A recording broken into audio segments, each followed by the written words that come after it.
안녕하세요, 여러분. 반갑습니다. 어제 이어서 오늘 또 말씀을 전하게 돼서 또 감사하게 생각합니다. 오늘은 소개해 주신 대로 완전과 죄 없음에 관한 성경의 견해라고 하는 주제로 말씀을 드리려고 합니다.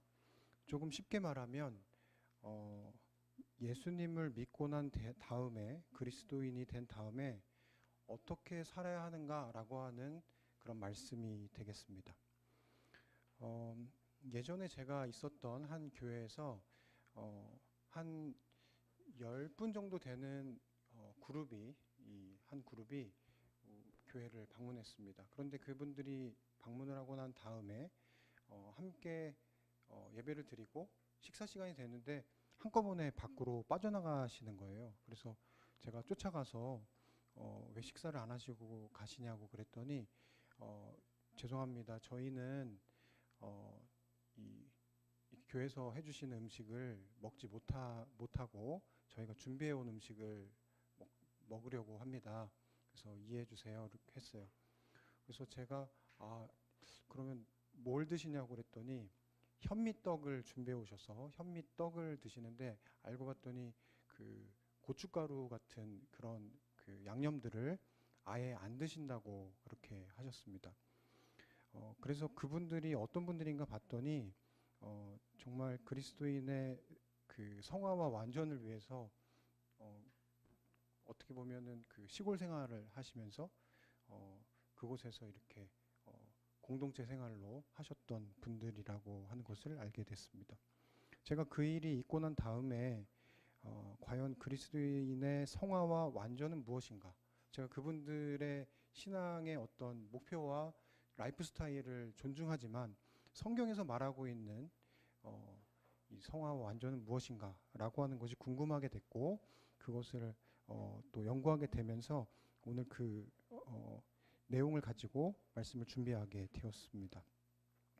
또 오늘도 여러분들 다 받으셨을 텐데 이 현장에 계신 분들은 이 종이를 또 가지고 계실 거고 또 비대면으로 참여하시는 우리 교우들은 PDF를 통해서 또 이 말씀을 함께 볼 수 있으리라 생각합니다. 첫 번째로 완전하게 되는 것은요, 성경의 명령입니다. 충격적이지 않으세요? 우리로 하여금 하나님께서 완전하라고 명령하십니다. 근거가 되는 성경절이 있어요. 마태복음 5장 48절을 보면 너희 하늘 아버지의 온전하심과 같이 너희도 온전하라. 근데 이것은 영어적인 표현으로 완전이란 뜻과 같습니다. 창세기 17장 1절에 보면 내 앞에 행하여 완전하라 라고 말씀하셨어요. 그리고 각 사람을 그리스도 안에서 완전한 자로 세우기를 원하신다라고 골로새서 1장 28절에 말씀하셨습니다. 그래서 우리가 내릴 수 있는 유일한 결론은 완전히 가능한 것이 틀림없다. 왜냐하면 성경에 쓰여져 있으니까 말이죠. 그렇지 않다면 성경 기자들이 신자들에게 그렇게 되라고 촉구하지 않았을 것입니다. 자, 그러면 여기서 말하는 완전은 무엇인가? 두 번째 질문으로 가보겠습니다. 여기 보면 1번, 2-1번에 보면 칭의와 성화와 영화라고 하는 세 가지 용어가 나옵니다. 사실은 이 용어는 신학자들이 만들어낸 용어입니다. 성경에서는 이것을 딱히 이렇게 정의하거나 구분하지는 않습니다. 그러나 우리에게 이해를 돕기 위해서 이것을 구분했는데 칭의는 무엇인가 하면 우리가 회심할 때 칭의를 얻게 됩니다. 우리가 죄로 태어났지만 예수 그리스도의 보혈의 피를 믿고 그것을 내 마음속에 받아들이면 영접하면 그때 우리는 뭐로 바뀌냐면 죄인에서 의인으로 바뀌게 돼요. 그것을 신분의 완전이라고 말합니다. 칭의입니다. 그리고 난 다음에 그리스도인이 됐죠. 그리스도인이 된 다음에는 성화에 이르는 길을 가게 됩니다. 그것을 품성의 완전이라고 말합니다. 그러니까 이미 예수님을 믿고 그분의 자녀가 되는 침례를 받은 사람이라면 지금 어느 상태에 있는 거냐면 이 성화의 상태에 지금 그 단계에 와 있다라고 봐야 하는 것입니다. 그리고 나서는 재림의 때에 영화, 몸이 완전해지는 변화가 일어납니다. 이렇게 해서 완전히 세 개의 단계로 구분되어 있어요. 그런데 완전에 관해서 왜곡된 이론을 제시하는 사람들이 있습니다. 여기 네 가지가 크게 구분이 되는데, 네 가지로 나누는데, 첫 번째는요, 완전하기 때문에 어떤 일을 하든지 옳고 거룩하다라고 하는 율법 폐기론자들 혹은 무도덕주의자들이 있습니다. 그 다음으로는 완전한 의를 가진 자는 결코 병들지도 아프지도 않다라고 하는 물질주의자들이 또 있어요. 실제로 있습니다. 세 번째, 완전을 위해 지켜야 할 행함의 목록이 점점 많아집니다. 이 사람들을 율법주의자들이라고 부르고 성경에서는 바리새인들을 예수님께서 율법주의자들이라고 가리켰습니다. 실제로 재림교회 안에 이 율법주의자와 가까운 신앙을 하는 분들이 많이 있습니다. 어떤 행함의 목록이 많아지는 것이죠. 그리고 마지막으로 완전에서 칭의는 있지만 성화의 개념은 아주 없거나 혹은 불명확하게 제시되지 않는 그런 교회가 있는데 그 교회들은 주로 칼빈주의 교회들입니다. 장로교회들이죠. 그런데 마태복음 5장 48절에 보면 완전은요, 43절에서 47절의 문맥을 살펴보게 될 때 어떤 결론을 얻게 되냐면 아버지께서 온전하신 것처럼 완전하게 되는 것이며 이것은 곧 자신의 원수까지 사랑하는 아가페 사랑을 의미합니다. 그러니까 완전해라, 온전해라 라고 하는 말은 뭐와 같은 것이냐면 사랑하는 것, 그것과 연결되어 있습니다. 다시 말해서 내가 어떤 것을 목록을 정해서 나는 이것을 안 하고 안식일에 이것을 안 하고 이것을 안 하고 이것을 안 하고 이것을 안 하고 이것을 안 했기 때문에 나는 완전해지는 것이 아니라 여기에서 말하는 온전과 완전의 의미는 아가페 사랑을 뜻해요. 하나님과 같은 사랑.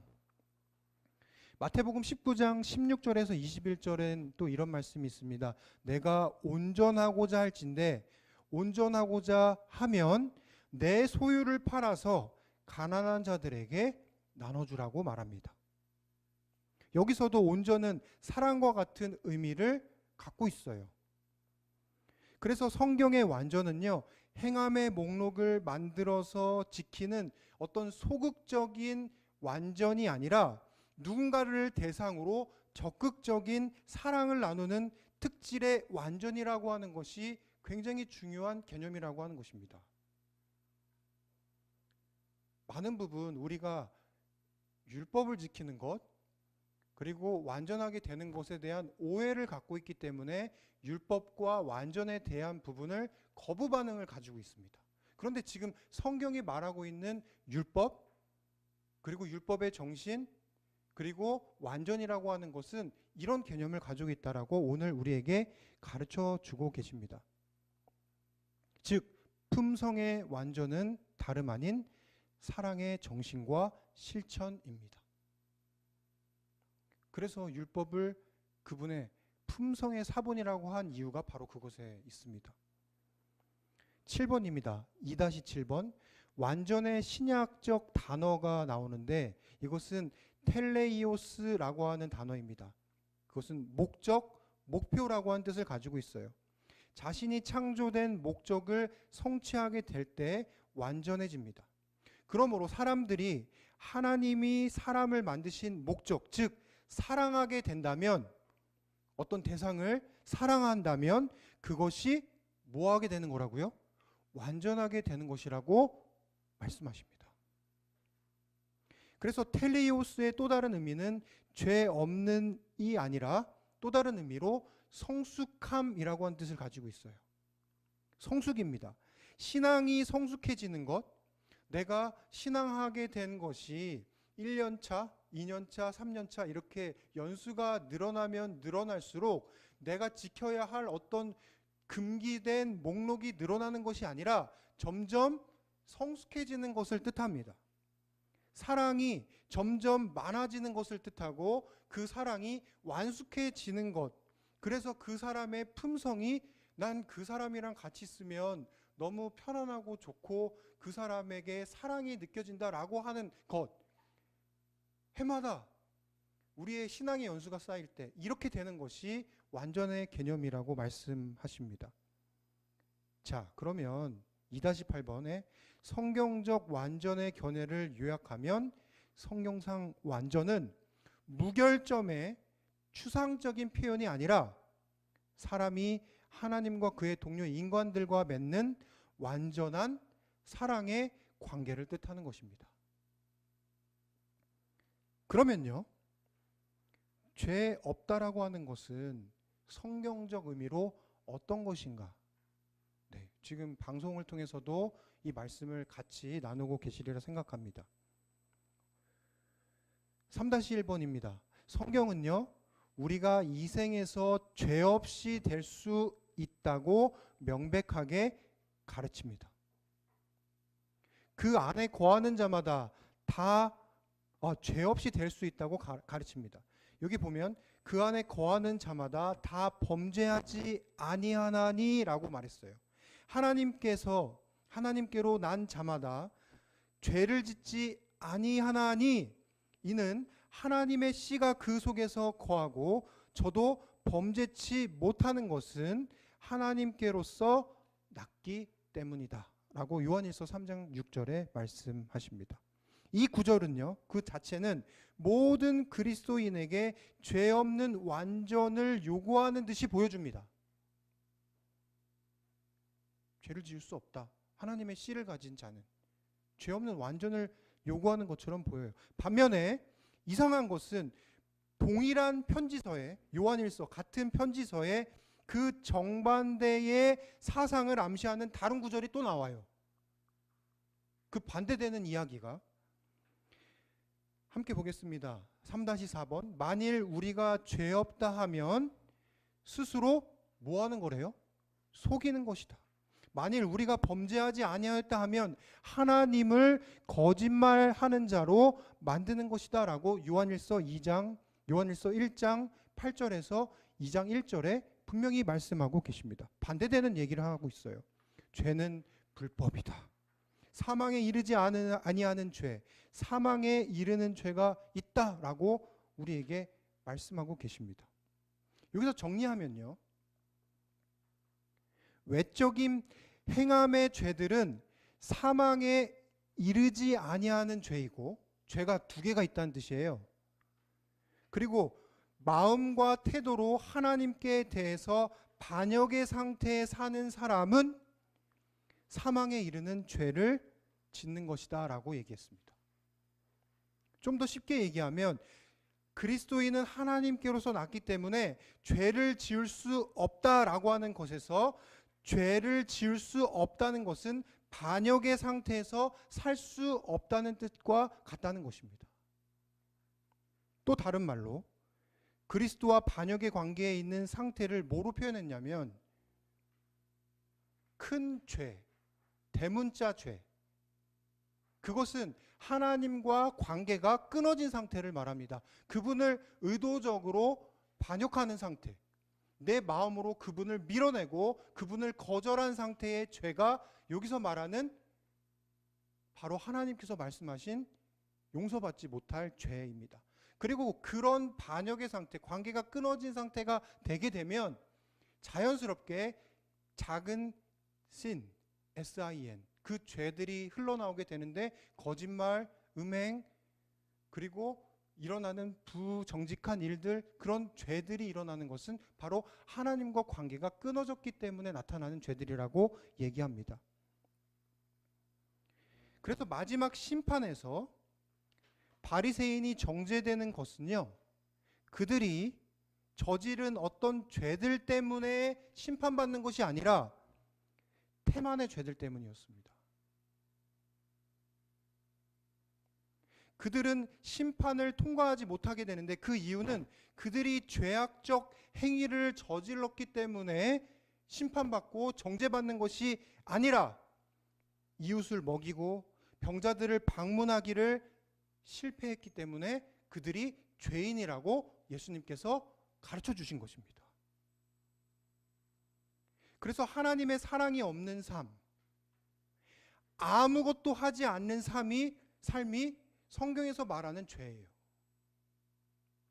바리새인들은요, 완전하게 되기 위해서 안식일에 금해야 하는 여러 가지 것들을 목록으로 만들었습니다. 그것들을 지켰어요. 몇 킬로 밖으로는 여행하면 안 된다. 그리고 안식일에는 일하면 안 된다. 이런 것들을 만들었습니다. 그런데 예수님의 관심은요, 그 사람들과 전혀 달랐어요. 예수님이 말씀하신 죄는요, 그런 것이 아니었습니다. 바리새인들이 말한 완전과 예수님의 완전은 전혀 달랐습니다. 아무것도 하지 않는 삶, 불쌍하게 죽어가는 내 이웃에 대해서 돕지 않는 삶에 대해서 지적하고 계신 것입니다. 계속해서 정리해 나간다면 완전과 죄 없음이라 함은 하나님과의 온전한 관계를 뜻하는 것이고, 그 불완전과 죄란 하나님과 그분의 원칙에 대한 반역적인 태도, 상태를 뜻하는 것입니다. 만약 내가 지금 하나님과 온전한 관계를 맺고 살고 있다면요, 자동적으로 믿음의 삶을 살게 돼요. 내가 만약 하나님과 깊은 교류를 하고 산다면 자동적으로 소망의 삶을 살고 자동적으로 사랑의 삶을 살게 됩니다. 문제는 내가 율법을 지킬 수 있냐 없느냐, 그게 문제가 아니에요. 내가 지금 하나님과 관계가 있느냐 없느냐가 더 중요한 것입니다. 내가 지금 하나님과 관계가 없기 때문에 나는 율법을 지키는 것이 두려운 것이고, 내가 지금 하나님과 관계가 없기 때문에 내가 지금 구원을 받을 수 있나 없나라고 하는 걱정을 하게 되는 것이죠.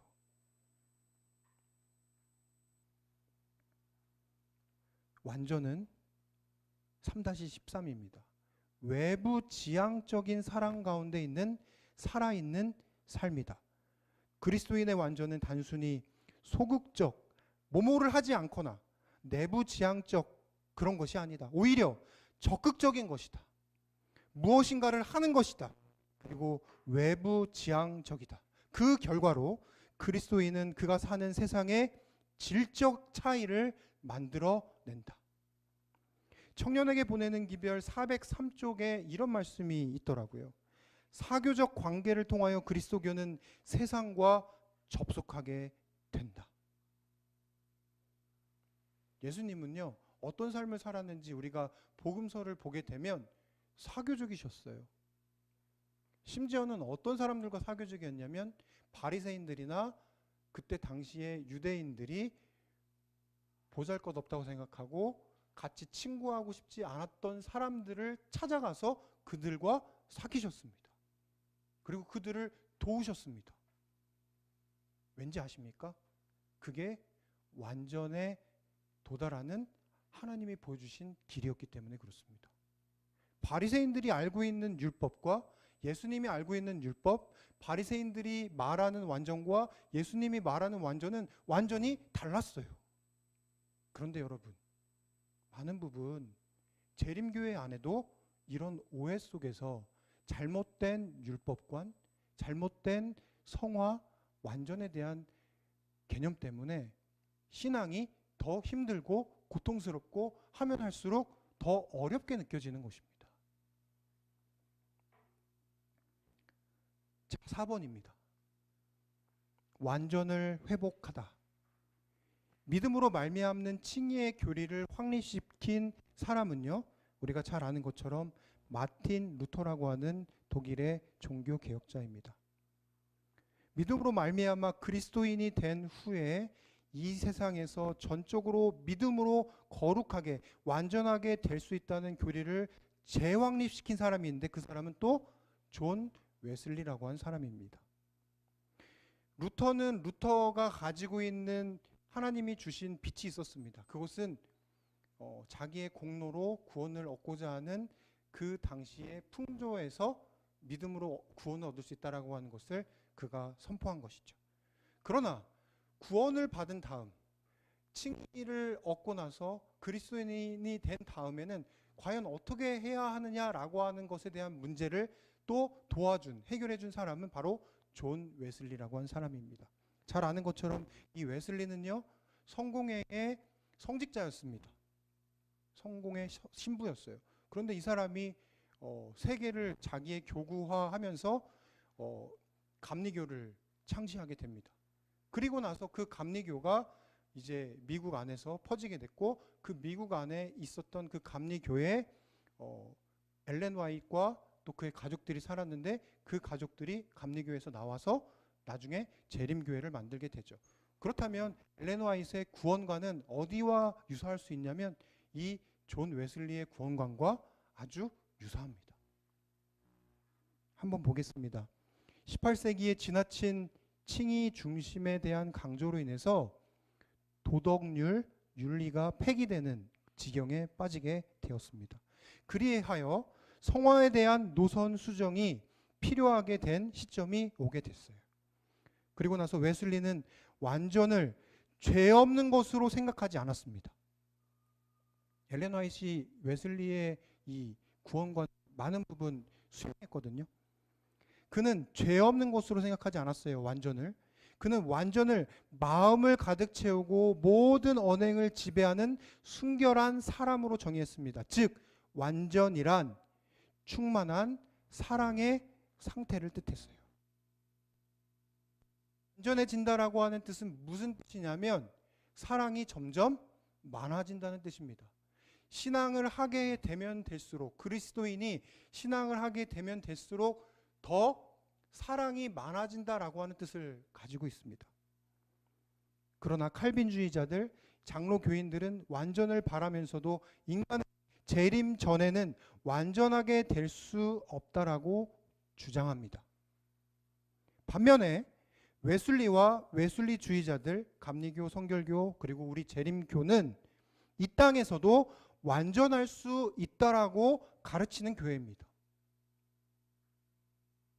이 땅에서도 완전해질 수 있다라고 하면 부담되십니까?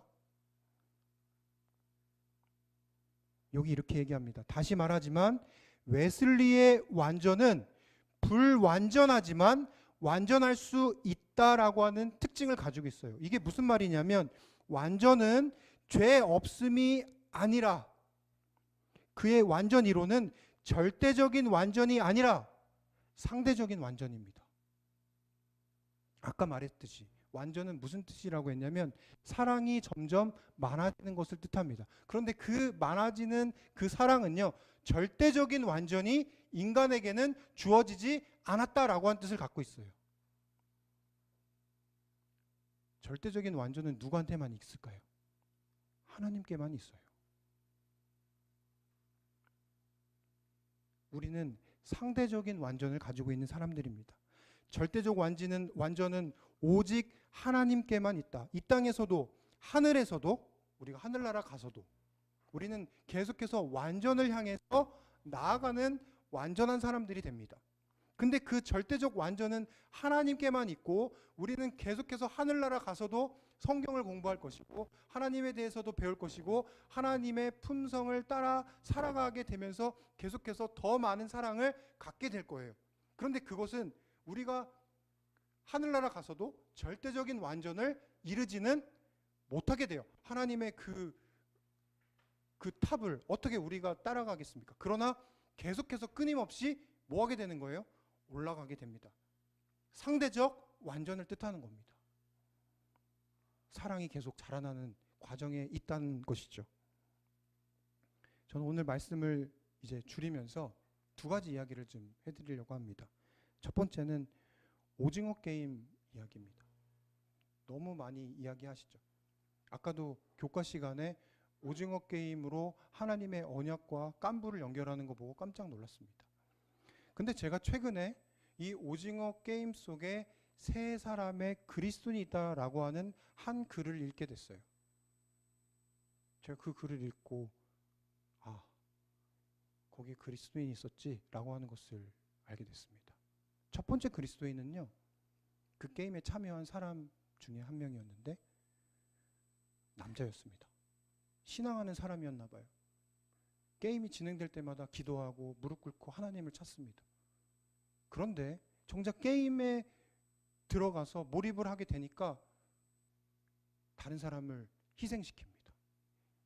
이기적인 본성이 드러나서 짓밟고 일어나서 자기가 살기 위한 방법을 택합니다. 그리스도인인데 말이죠. 두 번째 그리스도인은 한 여자 소녀의 아버지 이야기입니다. 다 아시는 것처럼 그 여자 두 명이 그 구슬을 가지고 서로 그 뺏어야 되는 그런 게임을 하게 되죠. 그런데 그 한 여자아이가 이렇게 얘기합니다.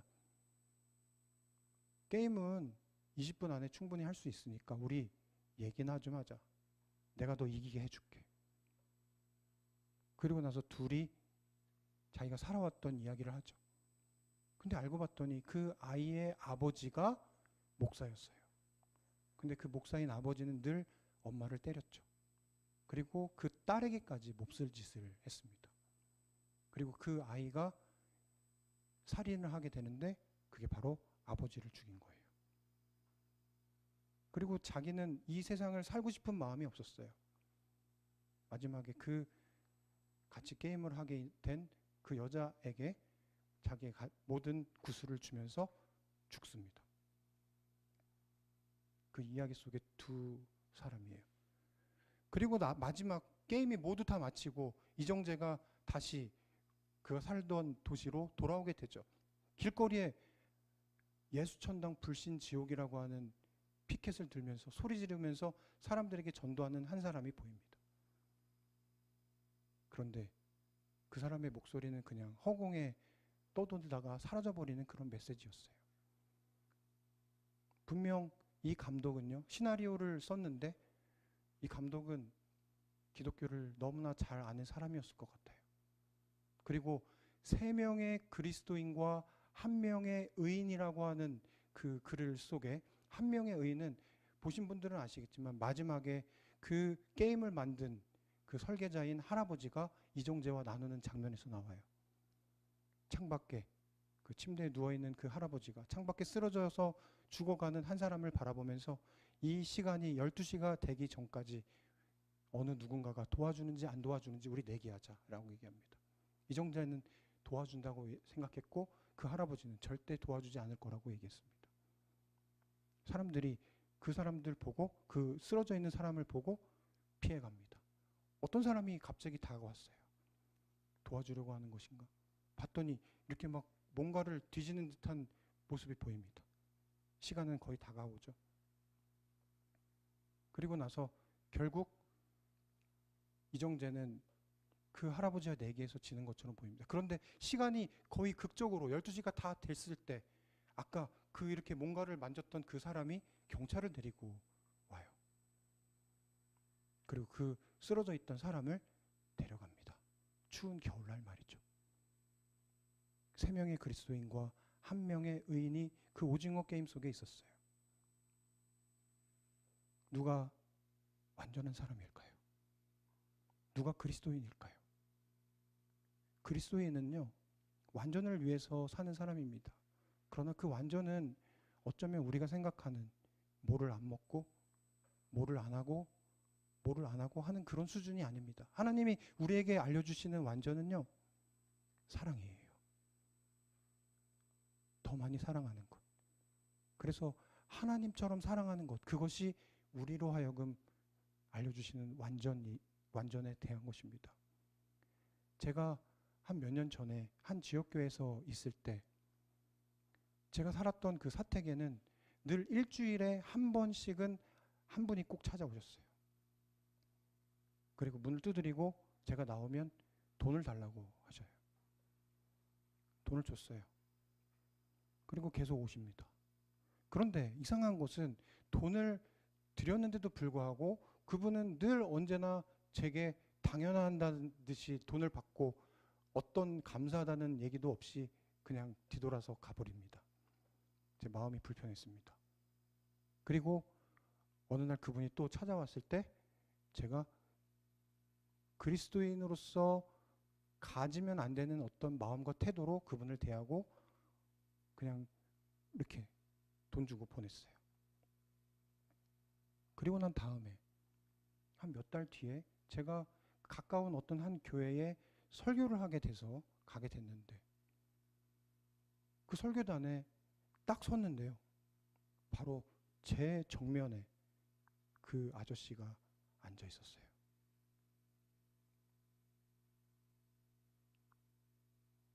떨렸습니다. 두려웠어요. 빨가벗 벗겨진 것 같은 느낌이었습니다. 설교를 할 수가 없었어요.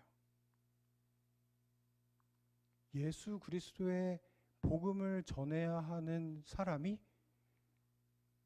그 순간에 어떤 말씀도 전할 수가 없었습니다. 그때 그 생각이 계속 떠올랐어요. 그리고 이제 설교단에 서기 전에 마지막으로 기도하는 시간이 있었는데 그 기도하는 그 시간에 하나님께 얘기했습니다. 하나님, 저 어떡합니까? 그때 하나님께서 제게 이렇게 말씀해 주셨어요. 제 기도에서 들린 겁니다. 훈재야, 이게 바로 네 모습이야. 너 지금까지 괜찮은 그리스도인인 줄 알았지? 너 정도면 좋은 그리스도인, 괜찮은 목사라고 생각했지? 아니야. 너 그런 사람 아니야. 지금 네가 느끼는 이 마음과 이 상태, 이게 너의 모습이야. 그때 하나님이 제게 그 말씀을 해주셨을 때 눈물이 났어요. 그리고 감사했습니다. 하나님, 제가 어떤 사람인지를 알려주셔서 감사합니다. 그리고 그날 회개하는 마음으로 설교를 했어요. 우리 서익트 교우 여러분, 그리스도인의 성화와 완전은 예수님이 말씀하신 것처럼 사랑하는 것입니다. 그 완전은 성경의 명령입니다. 그리고 그 완전은 죄 없음이 아니라 하나님과 사람과의 사랑의 관계입니다. 사랑이 점점 커가는 것이 그리스도인의 완전의 핵심입니다. 이 땅에서 그리고 우리는 하늘나라 가서도 끊임없이 성장해가는 역동적인 과정에 서게 될 것입니다. 감사합니다.